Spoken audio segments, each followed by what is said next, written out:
Hello everyone. Last के lecture में हम लोग टाइप्स ऑफ बॉन्ड फिजन देख रहे थे। पहले हम लोग कार्बोकेटाइन के बारे में जाने, फिर उसके बॉन्डिंग स्ट्रक्चर की बात की, उसका ज्योमेट्री की बात की। अब यहाँ हम लोग देख रहे थे types of bond fission. Bond fission में पहला देख रहे थे ये पोलर कोवेलेंट बॉन्ड है।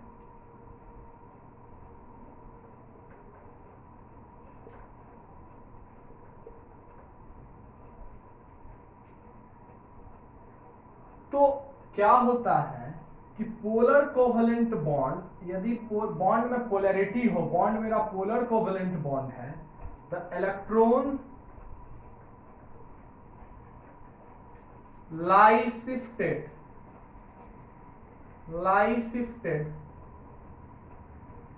towards the more electronegative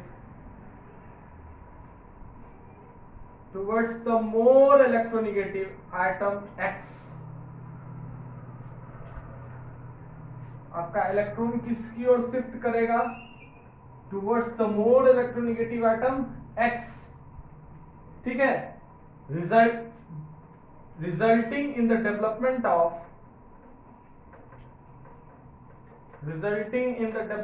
of delta plus charge on carbon atom and delta minus charge on X। यहां delta plus charge carbon atom पे आया और डेल्टा माइनस चार्ज आपका X पे आया। तो उस केस में बॉन्ड को किस तरह तोड़ते हैं? बॉन्ड को इस तरह तोड़ते हैं कि दोनों बॉन्डिंग इलेक्ट्रॉन आपका मोड इलेक्ट्रोनेगेटिव एटम X लेकर भाग जाए, जिस वजह से आपके कार्बन पे कौन सा चार्ज आएगा?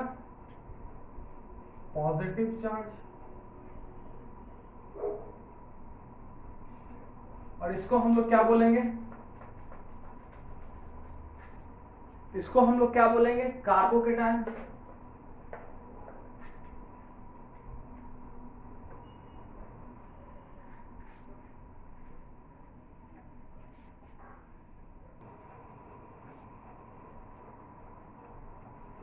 तो यहां देखिए, the electrons lie shifted towards the more electronegative atom X। Electron किसकी ओर शिफ्ट करेगा? X की ओर, resulting in the development of delta plus charge on carbon atom and delta minus charge on X। तो ये आपका फिर क्या होगा? ये बॉन्डेड इलेक्ट्रॉन्स लेके X भाग जाएगा। तो यहां देखिए, कार्बन का बॉन्डेड इलेक्ट्रॉन दो लेकर X चला गया और अपना भी इलेक्ट्रॉन एक ले लिया, तो ये दो इलेक्ट्रॉन हो गया। कार्बन का अपना इलेक्ट्रॉन भी कौन लेके भाग गया? X। तो चार्ज देखो, यहाँ टेल की वजह से प्लस चार्ज, हेड की वजह से यहाँ माइनस चार्ज, और बॉन्ड था, उस बॉन्ड को हम लोग तोड़ दिए। ये क्या बना हमको? कार्बोकेटायन मिला हमको। ये क्या मिला हमको? कार्बोकेटायन। ये क्या मिला हमको? एनायन। और इस तरह के बॉन्ड फिजन को हम लोग क्या बोलते हैं? Heterolytic bond fission.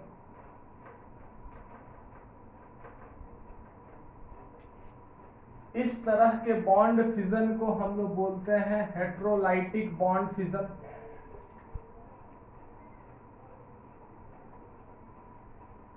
मतलब हेट्रोलाइटिक बॉन्ड फिजन में क्या होगा? आपका बॉन्ड जो होगा वो पोलर कोवेलेंट बॉन्ड होगा। ये ध्यान दीजिएगा। कुछ एग्जांपल्स देख लेते हैं, रुक जाइए।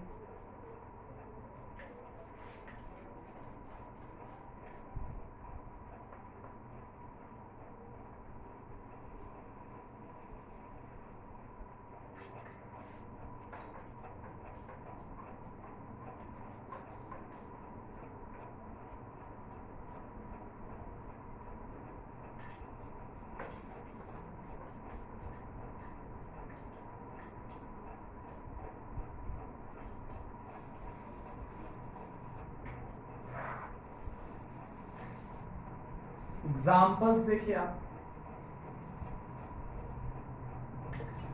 कार्बन का चैन है,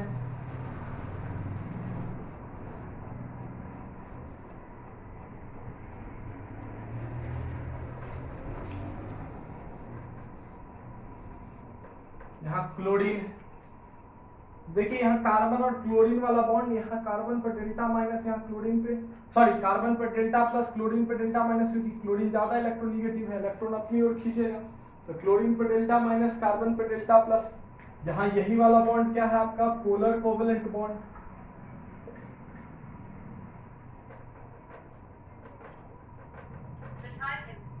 यहाँ हीट करिएगा इस पोलर कोवेलेंट बॉन्ड को, तो यहाँ क्या होगा, क्लोरीन दोनों बॉन्डेड इलेक्ट्रॉन्स लेके भागेगा।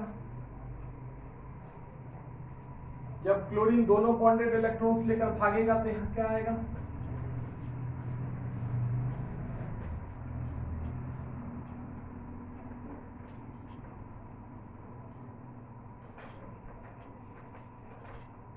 क्लोरीन पे माइनस चार्ज आ जाएगा।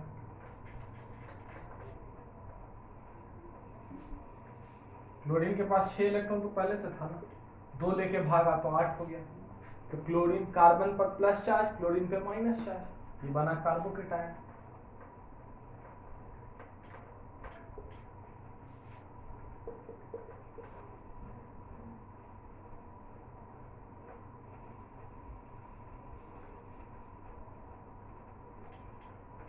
CH2I, यहाँ देखो कार्बन और आयोडीन, आयोडीन ज्यादा इलेक्ट्रोनिगेटिव है कार्बन से, इसे कार्बन पे डेल्टा प्लस, आयोडीन पे डेल्टा माइनस। कार्बन और आयोडीन वाला बॉन्ड को तोड़ दीजिए, जब तोड़ दीजिएगा तो यहाँ हो जाएगा CH2 प्लस, I पे माइनस, फिर मिलाइए आपको कार्बोकेटायन।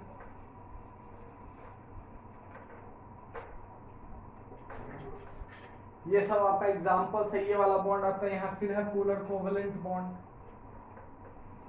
तो ये सब एग्जांपल्स है आपका किसका, हेट्रोलिटिक बॉन्ड फिजन का। तो देखिए एक होता है, एक टर्म होता है, ये सब समझ गए होंगे आप, उम्मीद करते हैं हम। एक टर्म होता है हेट्रोलिटिक बॉन्ड डिसोसिएशन एनर्जी।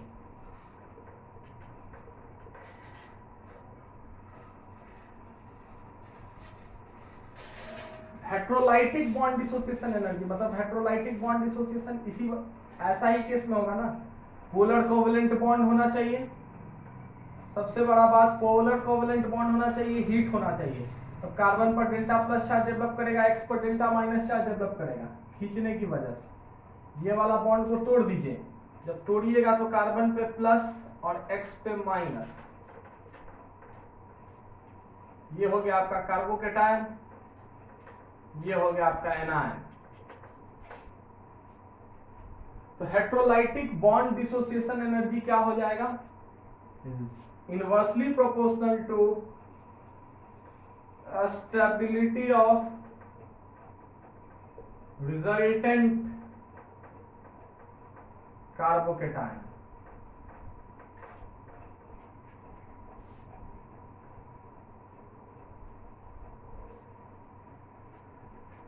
कहने का मतलब इस ये वाला फिजन कहलाया मेरा हेट्रोलाइटिक बॉन्ड फिजन, ये वाला फिजन कहलाया, बॉन्ड तोड़ने को बोलते हैं हम लोग हेट्रोलाइटिक बॉन्ड फिजन। तो देखो अगर जो टूट कर बनने वाला अगर कार्बोकेटायन बहुत ज्यादा स्टेबल होगा, ये टूटा तब ना ये कार्बोकेटायन बना, और यदि ये कार्बोकेटायन बहुत ज्यादा स्टेबल होगा, इसका मतलब इसका टूटना क्या हो जाएगा, आसान हो जाएगा। इसका टूटना आसान कब हो जाएगा, यदि टूटकर जो कार्बोकेटायन बन रहा है वो काफी क्या हो, स्टेबल हो। कुछ भी चीज टूटता है बनता है स्टेबिलिटी के लिए, कोई भी बॉन्ड बने टूटे वो सब किस वजह किसके लिए होता है, सारा खेल स्टेबिलिटी का है। तो यदि टूटकर अगर जो कार्बोकेटायन बन रहा है स्टेबल बन रहा है, तो ये बॉन्ड टूटना काफी आसान होगा, और जब ये बॉन्ड टूटना काफी आसान होगा तो इस बॉन्ड को तोड़ने में लगने वाला energy, heterolytic bond dissociation energy जो होगा, या बॉन्ड फिजन एनर्जी जो बोलिए, यहां कम हो जाएगा।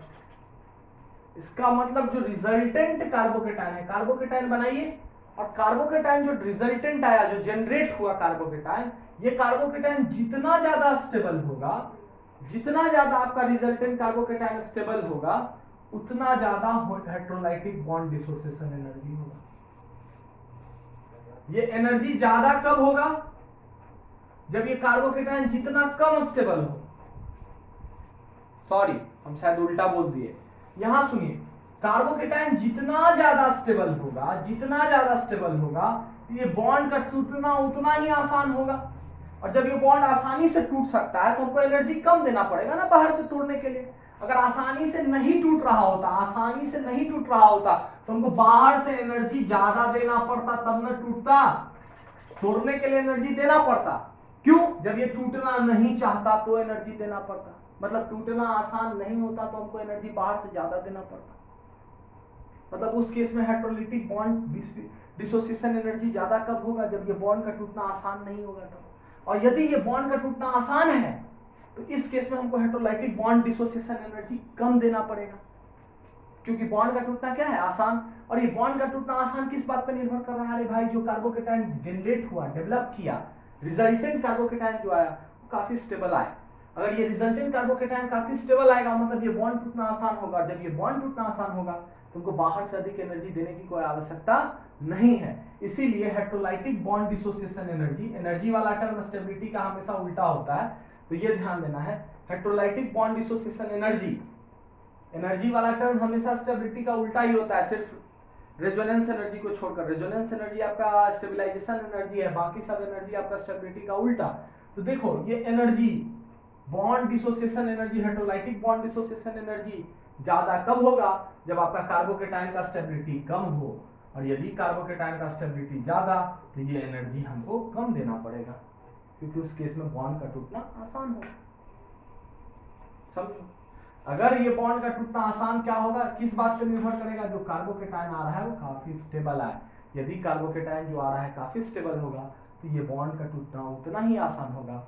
और जब ये बॉन्ड का टूटना उतना आसान होगा, उस केस में हमको एनर्जी भी कम देना पड़ेगा बाहर से तोड़ने के लिए। ये समझ गए आप? चलिए हम आगे स्टेबिलिटी ऑफ कार्बोकेटाइन पे अब आएंगे ही, घबराइए मत। पहले होमोलाइटिक बॉन्ड डिसोसिएशन एनर्जी देख लेते हैं।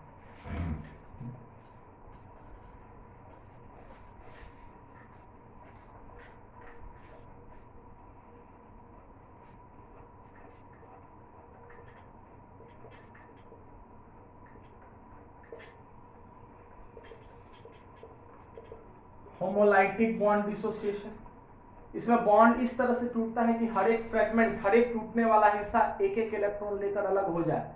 तो देखिए यहाँ ये है कार्बन, और कार्बन से बॉन्ड कौन बना रहा है? हाइड्रोजन। कार्बन और हाइड्रोजन CH बॉन्ड, देखिए यहाँ कौन सा बॉन्ड? CH bond.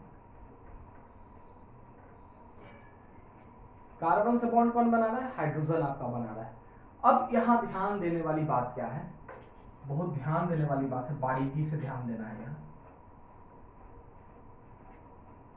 कार्बन के साथ बॉन्ड आपका हाइड्रोजन बना रहा है, ये ध्यान देना है पहला बात। अब यहां देखना क्या है? इलेक्ट्रोनिगेटिविटी।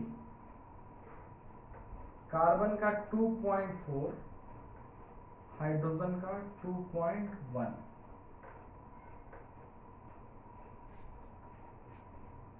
कार्बन का इलेक्ट्रोनिगेटिविटी 2.4, हाइड्रोजन का 2.1। कहने का मतलब हुआ not much difference of electronegativity.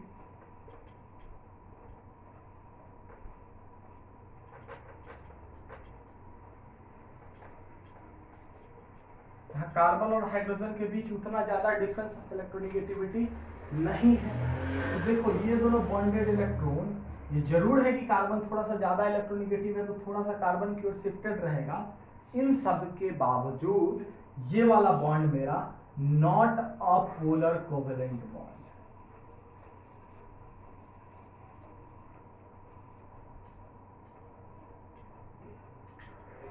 ये इंपॉर्टेंट कमेंट लिख रहे हैं आप, ये आपका पोलर कोवेलेंट बॉन्ड नहीं है। इसीलिए बोलते हैं ना, यहाँ हाइड्रोजन का इलेक्ट्रोनिगेटिविटी और कार्बन का इलेक्ट्रोनिगेटिविटी क्या है? इलेक्ट्रोनिगेटिविटी कार्बन का ऑलमोस्ट इक्वल है इलेक्ट्रोनेगेटिविटी हाइड्रोजन का। तो इसलिए यहाँ हम क्या बोलेंगे, ये वाला बॉन्ड मेरा पोलर कोवेलेंट बॉन्ड नहीं है। तो इस तरह के बॉन्ड को हम लोग कैसे तोड़ते हैं? इस तरह के बॉन्ड को तोड़ने का देखिए, यहाँ हीट लेंगे और हीट लेंगे तो देखो यहाँ दोनों इलेक्ट्रॉन लेकर कार्बन नहीं भाग सकता, यहाँ दोनों इलेक्ट्रॉन लेकर हाइड्रोजन नहीं भाग सकता। यहाँ हर एक अपना अपना शेयर का एक इलेक्ट्रॉन लेगा। एक इलेक्ट्रॉन कार्बन के शेयर का है और एक इलेक्ट्रॉन हाइड्रोजन के शेयर का है इस बॉन्ड में। तो हर एक एटम बॉन्डेड, दोनों बॉन्डेड एटम अपने अपने शेयर का एक इलेक्ट्रॉन लेकर जाएगा। तो एक इलेक्ट्रॉन के ट्रांसफर को हम लोग सिंगल हेडेड एरो से बनाते हैं। याद करो, एक इलेक्ट्रॉन को उठाकर यहां रख दिए। तो देखो यहां ये एक बॉन्डेड इलेक्ट्रॉन को उठाकर इस हाइड्रोजन को दे देना है, फिर दूसरा बॉन्डेड इलेक्ट्रॉन को उठाकर कार्बन को दे देना है, सिंगल हेडेड एरो। तो देखो क्या हो जाएगा, कार्बन के पास एक इलेक्ट्रॉन, यहां इस केस में हाइड्रोजन के पास भी एक इलेक्ट्रॉन। इसी को बोलते हैं हम लोग फ्री रेडिकल।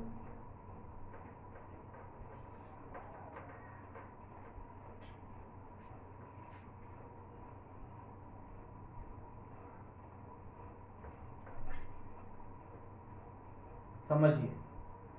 और इस तरह के बॉन्ड को हम लोग बोलते हैं, बॉन्ड फिजन को बोलते हैं होमोलाइटिक बॉन्ड फिजन।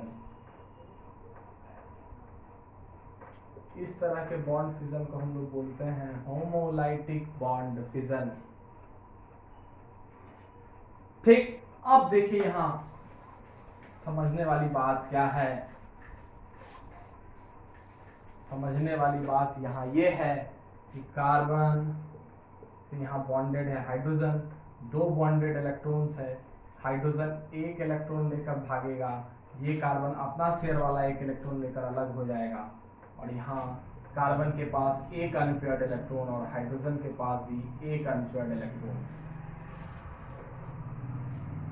इसी को बोलते हैं हम लोग फ्री रेडिकल, और इसको बोलते हैं एच एटम। बोलो भाई,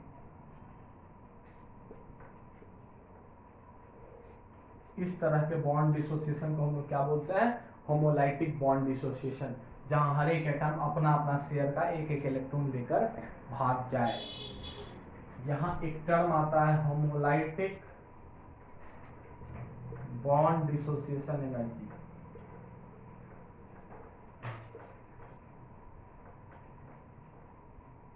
होमोलाइटिक बॉन्ड डिसोसिएशन एनर्जी, ये जो होगा वो होगा inversely proportional to stability of generated free radical.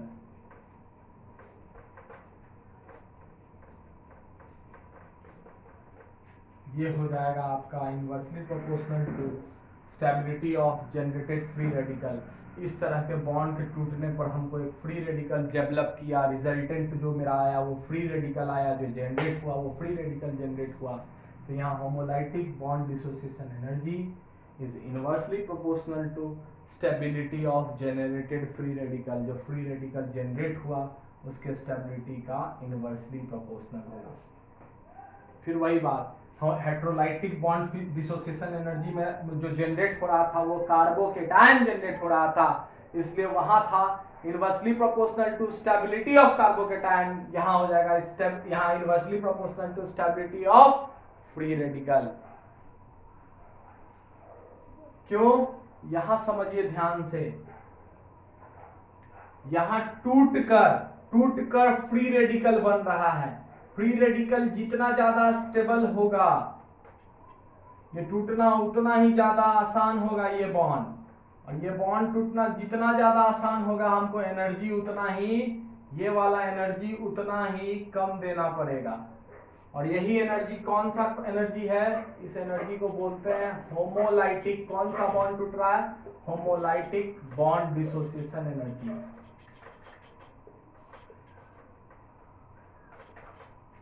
इस केस में कुछ मत करिए, हाइड्रोजन वाला बॉन्ड को तोड़कर फ्री रेडिकल बनाइए, और फ्री रेडिकल बनाने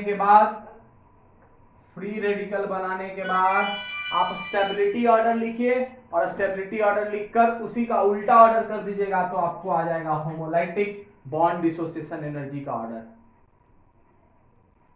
सिमिलर है दोनों। तो देखो ये सब तो हम लोग बाद में बात कर लेंगे।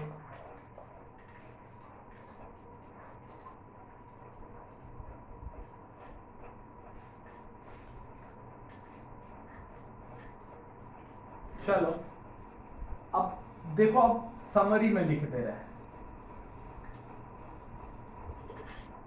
टाइप ऑफ बॉन्ड का प्रकार and type of bond dissociation.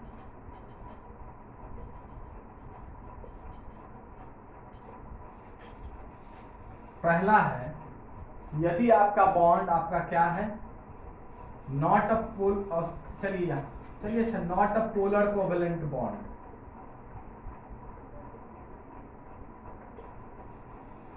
Mainly CH वाला bond, not a polar covalent bond. इस केस में जो बॉन्ड डिसोसिएशन होता है होमोलाइटिक बॉन्ड डिसोसिएशन होता है, और जो इंटरमीडिएट फॉर्म होता है वो होता है फ्री रेडिकल इज फॉर्म्ड।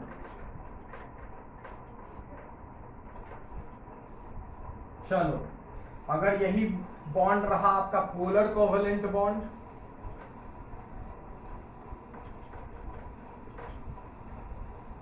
इस तरह के बॉन्ड में जो डिसोसिएशन होता है वो होता है, कहलाता है हेट्रोलाइटिक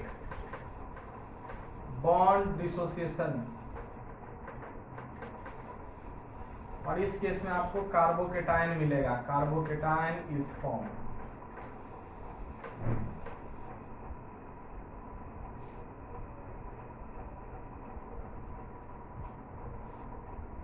समझिए, टाइप ऑफ बॉन्ड, अगर बॉन्ड का प्रकार आपका है पोलर कोवेलेंट बॉन्ड अगर नहीं है, मतलब CH वाला बॉन्ड है, तो इस तरह के बॉन्ड के डिसोसिएशन को हम लोग बोलते हैं होमोलाइटिक बॉन्ड डिसोसिएशन, और इसमें मेरा फ्री रेडिकल बनता है। यदि मेरा बॉन्ड पोलर कोवेलेंट बॉन्ड नहीं है, मतलब CH बॉन्ड है, मतलब यहाँ बॉन्ड में दोनों का एटम के बीच इलेक्ट्रोनिगेटिविटी का डिफरेंस बहुत कम है, इसलिए जब इस बॉन्ड को हम लोग तोड़ेंगे, ठीक है, तो इस बॉन्ड को तोड़ेंगे तो किस रूप में तोड़ेंगे, हर एक एटम अपना क्या होगा, एक एक इलेक्ट्रॉन लेकर भाग जाएगा, तो फ्री रेडिकल बनेगा। इसको बोलेंगे होमोलाइटिक बॉन्ड डिसोसिएशन। अगर पोलर कोवेलेंट बॉन्ड है डेल्टा प्लस डेल्टा माइनस, तो यहाँ दोनों bonded electron more electronegative atom जो ज़्यादा इलेक्ट्रोनिगेटिव है वो लेकर भाग जाएगा, जिस वजह से कार्बोकेटायन बनेगा। यहाँ हेट्रोलाइटिक बॉन्ड डिसोसिएशन एनर्जी जो कार्बोकेटायन बना उसके स्टेबिलिटी का उल्टा ऑर्डर का होगा, और होमोलाइटिक बॉन्ड डिसोसिएशन एनर्जी जो फ्री रेडिकल बना उसके स्टेबिलिटी का जस्ट उल्टा ऑर्डर का होगा। ये सब उम्मीद करते हैं आप समझ गए होंगे। ठीक, देख लेते हैं टाइम आपके वीडियो का थोड़ा। चलिए, तो ये सब आप समझ गए, बहुत अच्छी बात। अब हम लोग आते हैं टाइप्स ऑफ बॉन्ड डिसोसिएशन वगैरह हम लोग देख लिए।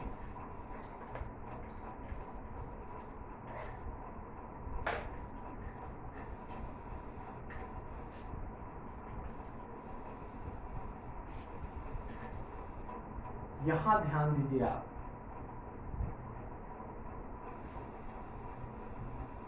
Stability of carbocation.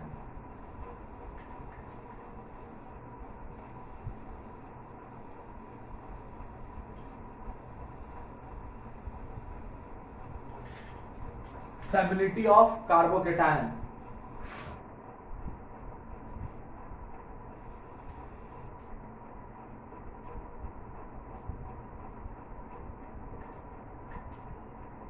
In order to decide the stability order of carbocations, we take into account the following factors. The following factors. Stability decide करने के लिए हम लोग इन सारे फैक्टर्स को अकाउंट में लेते हैं। ये सब वेरी वेरी इंपॉर्टेंट है। कौन कौन सा फैक्टर को हम लोग लेंगे अकाउंट में? इसमें पहला आता है आपका case of dancing resonance.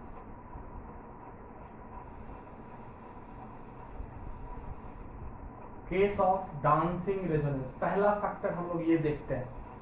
Only present in cyclopropyl methyl cation.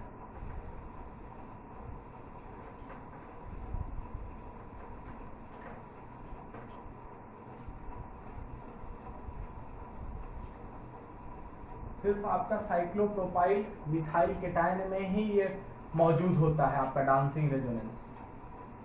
दूसरा हम लोग देखते हैं यहाँ, दूसरा हमारा आता है यहाँ aromaticity.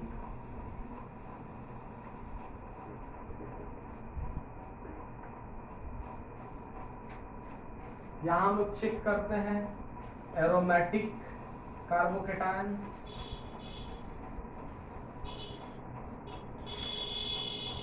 Most stable, very stable,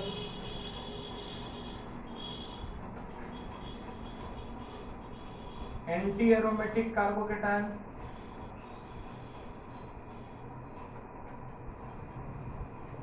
unstable.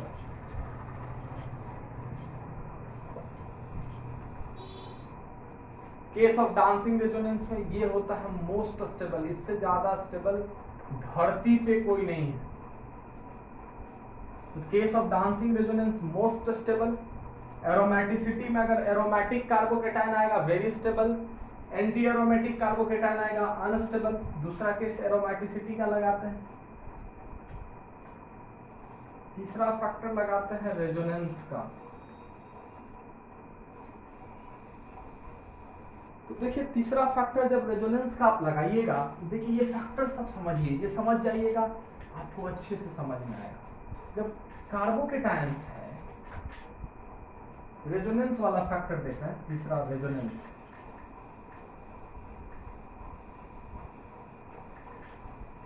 तो कार्बोकेटायन है, कार्बन पर प्लस चार्ज,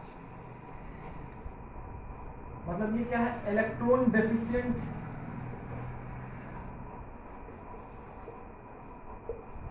इनकम्प्लीट ऑक्टेट है।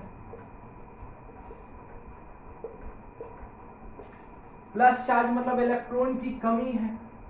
यहां लिख देते हैं हिंदी में, इलेक्ट्रॉन की कमी है।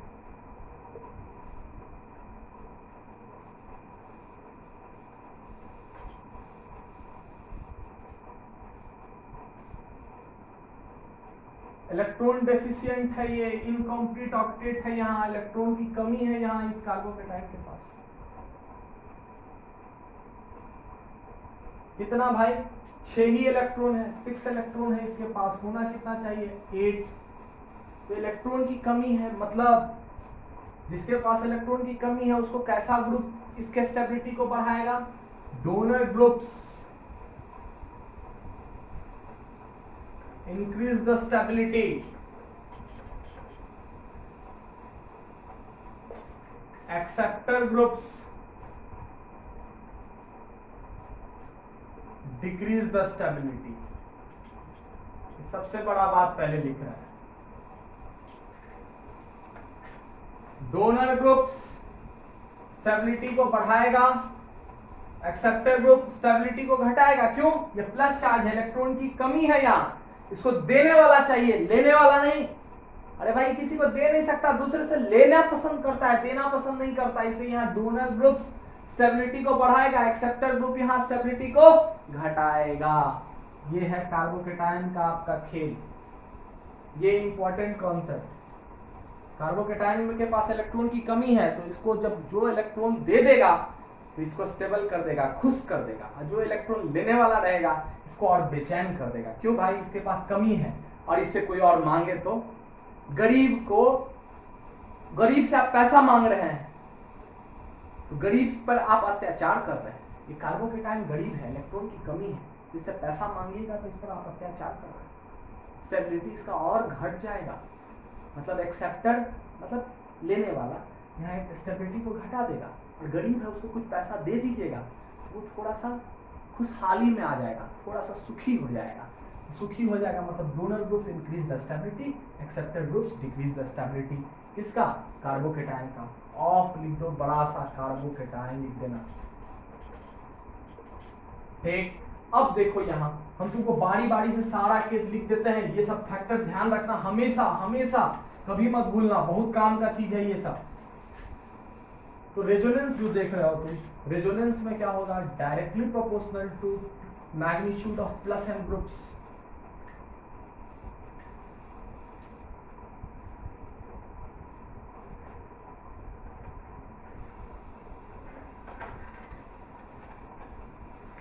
भाई देने वाला ग्रुप के मैग्नीट्यूड पे डिपेंड करेगा, डायरेक्टली रूप से इसका स्टेबिलिटी।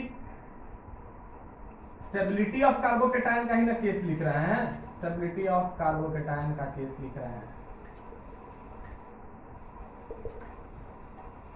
देने वाला स्टेबिलिटी बढ़ाएगा, लेने वाला inversely proportional to magnitude of minus M groups. Minus M group क्या करेगा? प्लस एम ग्रुप का मैग्नीट्यूड बढ़ाइएगा, जितना ज्यादा प्लस एम ग्रुप का मैग्नीट्यूड रहेगा देने का, उतना ज्यादा स्टेबिलिटी होगा कार्बोकेटाइन का, और जितना ज्यादा माइनस एम ग्रुप का मैग्नीट्यूड होगा खींचने का लेने का, उतना कम होगा स्टेबिलिटी कार्बोकेटाइन का। तो ये ध्यान देना है। तो directly proportional to magnitude of plus M groups, inversely proportional to magnitude of minus M groups. चल ये हो गया थर्ड। फोर्थ पॉइंट देख लो, सारा पॉइंट लिख देते हैं, पहले सीक्वेंस में लगाना ये सारा पॉइंट। फोर्थ में आता है आपका, क्या पढ़े थे आप लोग? Hyper conjugation.